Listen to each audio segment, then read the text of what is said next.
All right, heading stateside where the Super Tuesday results are currently coming in as the Democratic Party's biggest test reveals who voters want as their US presidential pick. 14 states are deciding in the most significant one-day barometer of where things are heading for the candidates. So far, former Vice President Joe Biden has taken 9 states, while progressive Senator Bernie Sanders has topped the polls in 3.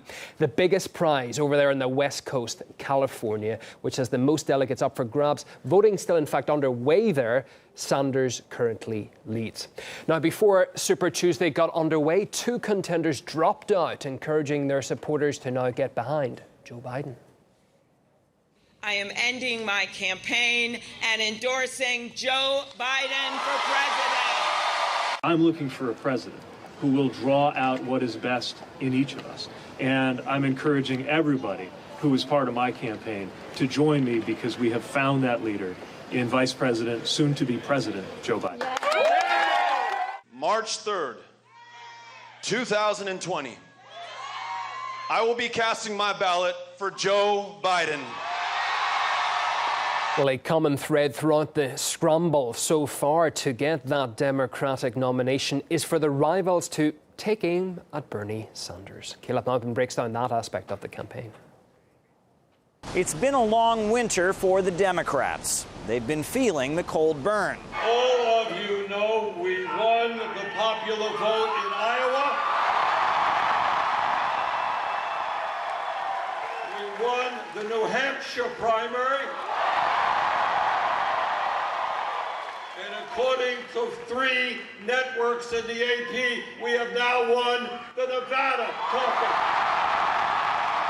But now, as the spring rolls in, the party has descended into panic. I think it's a little late to stop them, and I think that's the problem. The game, it is pretty much over. I'm reading last night about the fall of France in the summer of 1940, and the general, Renault, calls up Churchill and says, it's over. Can either coronavirus or Bernie Sanders be stopped? Totally transform society with firing squads, dungeons, torture, and exile. So he's been pretty clear that's what he supports, Bernie Sanders. But stopping the Bernie machine is not an easy task. After all, most rank-and-file Democrats more or less agree with his policies. So here's how the operation has moved forward.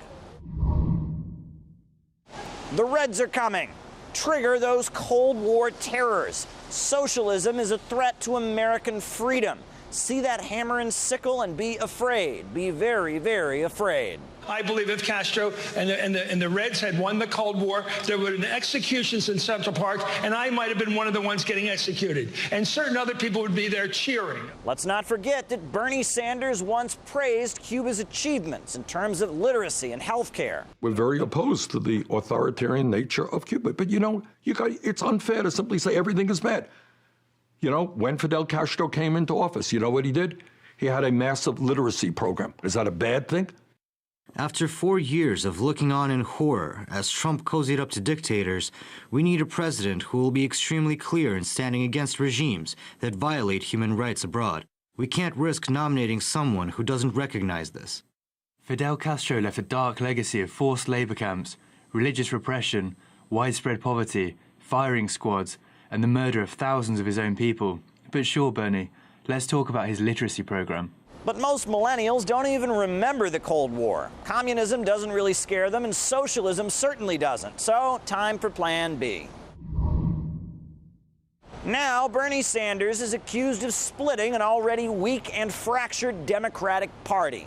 Why we would risk this extraordinary opportunity by nominating somebody who has a tendency to divide our own side is beyond me. Furthermore, Sanders is accused of having views that just won't fly in a general election.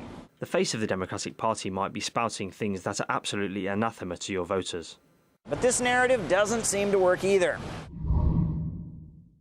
So now, Bernie Sanders is accused of being a Russian plot to undermine American democracy.